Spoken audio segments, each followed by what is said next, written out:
What is going on, guys? Welcome back to another Detroit Lions video. Now, in yesterday's video when I was doing the week 1 recap for the Detroit Lions, I mentioned that the Detroit Lions ended up beating themselves in this game. And I elaborated on it a little bit, but in today's video I really wanted to go a little bit more in depth and explain what I mean when I said that the Detroit Lions beat themselves in week 1. And then I'm going to talk about how the Detroit Lions can fix the mistakes they made in week 1 to make it better in week 2 when we go to Green Bay and take on the Packers. Now, before we do get into the video, if you are new to the channel and are enjoying the content, consider liking the videos and subscribing to the channel, as it takes only 2 seconds out of your day and helps me push this content out to more Detroit Lions fans such as yourselves. So if you could do that, I would be greatly appreciative for it. But with all that being said, let's get into talking about how the Detroit Lions beat themselves in week 1 and how they can fix it for week 2.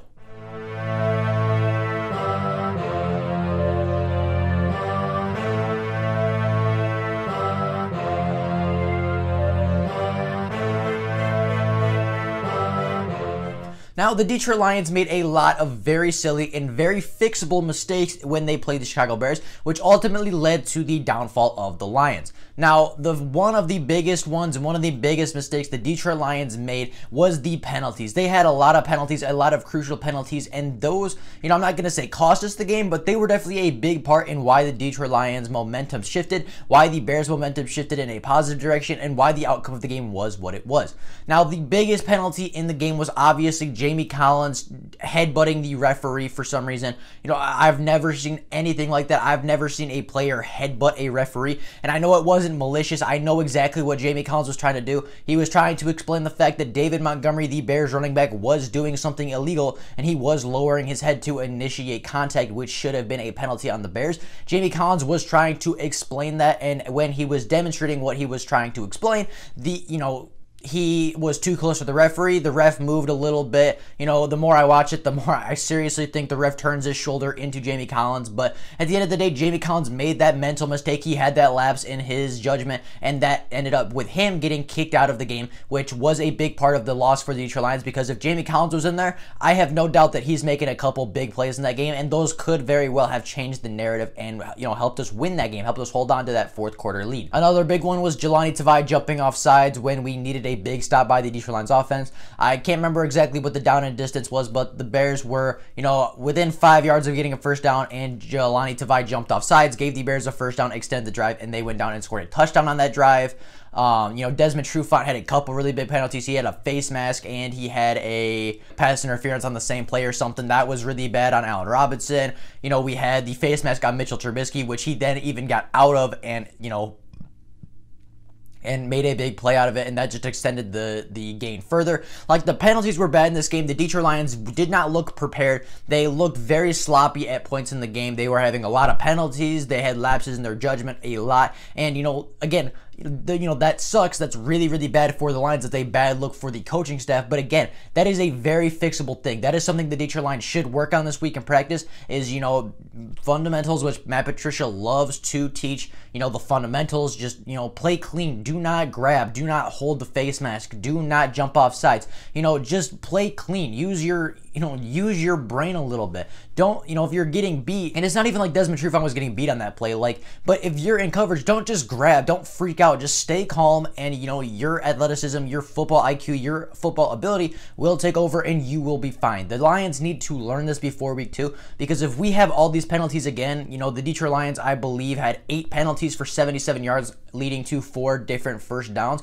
If the Detroit Lions do this again against Green Bay, we are not going to have a chance. If the Detroit Lions continue to make stupid penalties, if players continue to get ejected because they are, just having lapses in judgment and not making smart decisions, then we are not going to be a good football team. This defense cannot improve if the players are not out there, and if the defense is hurting themselves without the offense having to do anything, then this defense cannot in any way be any good. It just can't. The penalties have to improve, and that is something that, should be easy to fix for the Detroit Lions going into week. Now, the second part of why I think the Detroit Lions beat themselves, and the biggest reason, is the coaching and the play calling. Now, the Detroit Lions had a lot of very questionable play calls. They had a lot of questionable play calls on defense, a lot of questionable play calls on offense, a lot of questionable decisions by some of the players even, and it all culminated, it all kind of came together, and at the end of the day, you know, one call led to another, you know, one bad decision led to the next bad decision, a play call and a bad decision put together, and, you know, at the end of the game, those all piled up, throughout the game, and by the end of the game, you know, you look up and you're like, oh my God, you know, we're making all these bad decisions, and the Bears are starting to come back and score 21 points on us. Like, you know, it all rolled together so quickly, and I think that is one of the big reasons the Detroit Lions lost. Some of the really big examples of this poor play calling that I am talking about is obviously that rollout pass by Matthew Stafford when Adrian Peterson was eating. He just came off a huge run, not the play before, but the play before that. So 2 plays ago, Adrian Peterson just had a huge break-off run where he got like 16 to 20 yards or something, you know, put the Lions in really good field position. It was 2nd and 8, and the Detroit Lions should have ran the ball. At that point, the Bears defense was gassed. They weren't making substitutions. That defensive line was tired. Those linebackers were tired. The cornerbacks were tired. So the Detroit Lions in that situation should have ran the ball with Adrian Peterson. Adrian Peterson was fresh. His legs were ready. His legs were healthy. You know, he was pushing the pile. And, you know, I have never seen, you know, being a Lions fan, I'm not super accustomed to a run game. It's just not what we do here in Detroit. And, you know, I've never seen a defense be so scared of the Detroit Lions run game where they are sending safeties down to the box before the play is snapped. Now, you saw multiple plays where the safeties were stepping down before the ball was even snapped to get that little bit of head start on Adrian Peterson, to get that much closer so that even if they break the tackle, they can slow him down that much quicker, because Adrian Peterson was a force on Sunday. I mean, Adrian Peterson was a dominant running back. I have never seen a defense be that scared of a running back in Detroit since probably Barry Sanders, and, you know, that is very encouraging to me. But, you know, Adrian Peterson, as good as he was, he can't be effective if we do not use him. If Adrian Peterson is on the field balling, if he is getting 6.6 yards a carry, you give him the ball with 4 minutes left. You do not throw the ball. You do not risk a sack. You do not risk a fumble. You do not risk an interception by Matthew Stafford when you have Adrian Peterson eating and you have Adrian Peterson dominating against a tired Bears defense. You know, it just doesn't make sense why we would throw the ball in that situation. And obviously trying to throw the ball in that situation got Matthew Stafford sacked, got us out of field goal range. Matt Prater then missed the field goal. The Bears were in great, you know, field position and went down and scored a touchdown. Another big thing on the offense was being way too predictable. It just, you know, it was run, pass a lot of the time. You know, I know nobody's in the DSA meeting or nobody's in the DSA group chat, but like as the game was going on, everybody was calling out the play that was going to happen. You know, it's a run, Stafford, run, Stafford. Like, it was 2 runs to start the drive, and then Matthew Stafford had to, you know, he had to convert on 3rd down. The play calling was very predictable. A lot of the guys were calling out the plays before they were even ran in the game. The play calling in the offense, and as effective as it was, you know, I talk about this, you know, we should have ran the ball more and kept the ball out of Stafford's hands. You know, we should have just let AP run out the clock and run out the Chicago Bears defense. We should have been more less predictable on, you know, play calling. We should have, you know, switched things up a little bit more. The Detroit Lions offense was still effective. That's how talented we are. You know, even with predictable play calling and poor play calling in the 4th quarter, Matthew Stafford still almost passed for 300 yards. Adrian Peterson almost had 100 rushing yards. You know, this offensive line still played really well with that predictable play calling and that bad play calling at the end of the game. So this offense has all the talent in the world. This offense has the talent to be one of the top ones in the NFL, but Darrell Bevell has to use the talent available. He has to use DeAndre Swift more. He has to use Adrian Peterson more. He has to use Matthew Stafford less, especially if the ground game is dominating. You know, I love Matthew Stafford. I want him to put up 1 billion yards a season, but at the end of the day, you know, as I said yesterday, I did not want Matthew Stafford to throw the ball in the last 4 minutes of the game. I did not want Matthew Stafford to have to make that comeback. I wanted Adrian Peterson to get the ball on 1st down. I wanted Adrian Peterson to get the ball on 2nd down, and I wanted Adrian Peterson to get the ball on 3rd down, because that's what the formula was working. That Adrian Peterson was dominating. Adrian Peterson was getting us the 1st downs. He was the, you know, game MVP in my opinion. He was the offensive MVP for the Detroit Lions, and, you know, you have to give that guy the ball, especially when he's having such a good day on the ground. Now, you know, with that being said on the offense was not the only reason we lost this game, obviously, as the defense gave up 21 points in the 4th quarter. Now, Joseph Dion just put out a video talking about why this happened, you know, kind of goes in depth about some of the players that were missing, some of the reasons, and it's a really good video. I recommend you go check it out. Link will be in the description or in the comments or somewhere. There will be a link to the video and you will be able to find it.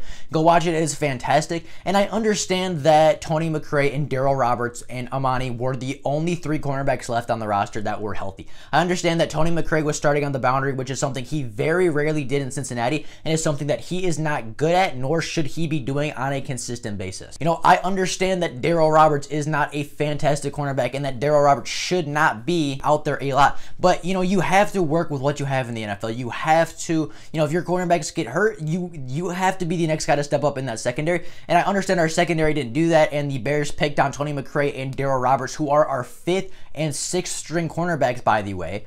But, I understand that they were injured. I understand that the injuries were really, really bad in that game. But at the end of the day, when you're up 21 points with 4 minutes left, as a football team, you need to be able to win that football game. As a NFL team, a professional team, you need to be able to close out those last 4 minutes and, drain the clock, put up another touchdown if you need to on the offense, especially if your defense isn't performing. As a team, you need to be able to close out that game if you want to have any success in the season. And, I understand that these cornerbacks were getting beat, and that's not necessarily Patricia's fault, but as a play caller, you can also help out your cornerbacks. If they're getting beat, why are we dropping 8 guys into coverage when, our quarterbacks are getting beat anyway? If anything, send pressure at that point, because, if Tony McRae is getting beat, if Tony McRae is going to get beat even when dropping 8 guys into coverage, why not send 5, 6, 7 guys, leave our guys one-on-one and at least make that throw a tough one on Trubisky. Put Trubisky under pressure and don't give him a clean pocket to dot up, Tony McRae. Make Jared Davis hit him in the mouth as he's releasing the football and, force a bad throw. Trubisky is not an accurate quarterback. Trubisky is not a great thrower. So if we put him under pressure, if we're hitting him as the ball is coming out, if we're putting him under pressure, we're hitting him right after, if we are getting that pressure and we are forcing Trubisky to get rid of the ball, even a little earlier than he wants to, those throws are not going to be as accurate. Those throws are not going to be on target as often, and our cornerbacks are not going to get beat as often. They might get beat on the play, but if we're putting pressure on Trubisky, the ball is not going to be able to get to that open receiver because Trubisky will be on the ground, the ball will be out of his hands a little early, and it'll be underthrown or overthrown because Trubisky's just trying to get it away, and the secondary is going to look better. The play calling just baffles me because we saw this happen all the time last year. We were up, we were winning a football game, and for one reason or another, the Detroit Lions dropped 8 to 9 people in coverage at a time, and the quarterback, the opposing quarterback, had all this time to dot up our secondary, no matter how healthy or how talented it was. Cornerbacks in the NFL, cornerbacks at any level, are never going to be able to cover for 5 or 6 seconds. It's just not a possibility. So we need to send pressure. We need to start sending pressure, and we cannot get conservative at the end of games. If we're winning, and we've seen this formula, right? We saw it last year. We saw it this year. We saw it in the first game this season. The strategy of dropping 8 guys into coverage when you're up does not work. If we give Trubisky, and Trubisky is going to be the worst quarterback we play on the schedule. He just is. And if we give Mitch Trubisky all this time and he looks like an NFL elite, if he looks like an elite quarterback in the 4th quarter because he has the time to make throws, to make reads, and has all the time in the world, what are we thinking Aaron Rodgers is going to do next week when we do the same exact thing? This is not rocket science. And I know Matt Patricia is a rocket scientist, but this is not rocket science. This is not hard to do. The Detroit Lions need to send more pressure. And, sending pressure helps the cornerbacks. And I know you're going to say, oh, well, if they're not very good cornerbacks, if they're if they are the 5th and 6th string cornerbacks, why are we going to send pressure instead of giving them help? Well, the help wasn't working anyway. Yeah, we can say, oh, we were giving the cornerbacks help, that's why we didn't blitz, but those cornerbacks did not get that help. Those cornerbacks were still getting beat. Those cornerbacks and Darryl Roberts and Tony McRae were still getting beat for huge plays and touchdowns. And, if you want to prevent that, dropping more people into coverage is not going to work. The only way to help your cornerbacks out in that situation is to put pressure on the quarterback and make that quarterback, whether it be Mitch Trubisky, Aaron Rodgers, or any other quarterback we face on the schedule, make that quarterback look right at the defensive line as the defensive lineman is hitting him, and make that quarterback make a tough throw while being hit or while moving outside the pocket. Make that quarterback make that tough throw. And if that quarterback is rolling out, if he makes an amazing throw while being hit by a defender and still scores a touchdown, at that point, there's nothing you can do about that. But the only thing that the Detroit Lions can do at this point, the only thing that the Detroit Lions can do and should do is when they are winning this game in Green Bay, because they're going to get up, they're going to be leading because they do it all the time. You know, even if we shouldn't, the Detroit Lions do this every week. They get up by a lot, and in the fourth quarter, they get way too conservative and they collapse. And this week, when we get up, when we're in the fourth quarter and it's a close game, when we get in the fourth quarter and, you know, say we're winning by a touchdown or two, which, you know, I think it'll be a very close game, and I think that the Detroit Lions defense needs to play a lot better if it wants to be a close. You know, if the Detroit Lions play good enough, if they are up or if it is even close, we have to blitz Aaron Rodgers, because if you give Aaron Rodgers all day, it is going to be a touchdown. You thought Mitch Trubisky was bad? Imagine giving Aaron Rodgers and that receiving core. You know, imagine giving Aaron Rodgers and Devontae Adams that much time. It is not going to end well. The only way we can stop Aaron Rodgers, the only way this defense can step up and look better, the only way the cornerbacks are going to play better is if we start getting pressure on the quarterback. And we've seen that, you know, our defensive line last week, our defensive line on Sunday showed flashes and, you know, got through occasionally, but we have not seen enough, or at least I have not seen enough out of this defensive line to say I feel comfortable rushing 4 and dropping 7 guys into coverage. I do not feel comfortable doing that, because as talented as I think our defensive line is, they did not get pressure on a very lacking Bears offensive line. So I don't think they're going to do it on a Packers offensive line that, in my opinion, is better than the Bears. So the only way we're going to get pressure, the only way we are going to help out our cornerbacks is if we start sending pressure. If we start, you know, making these quarterbacks take those hits. If we make these quarterbacks start taking the shots and, you know, feeling it. You know, we got to hit these quarterbacks hard. We got to hit them often, because then at the end of the game, when we blitz that one more time, that quarterback is going to think in the back of his mind, oh, I'm not trying to get hit again, and he's going to throw it early, he's going to throw it poorly, and it's going to be an interception. It's going to be a big play for the Lions,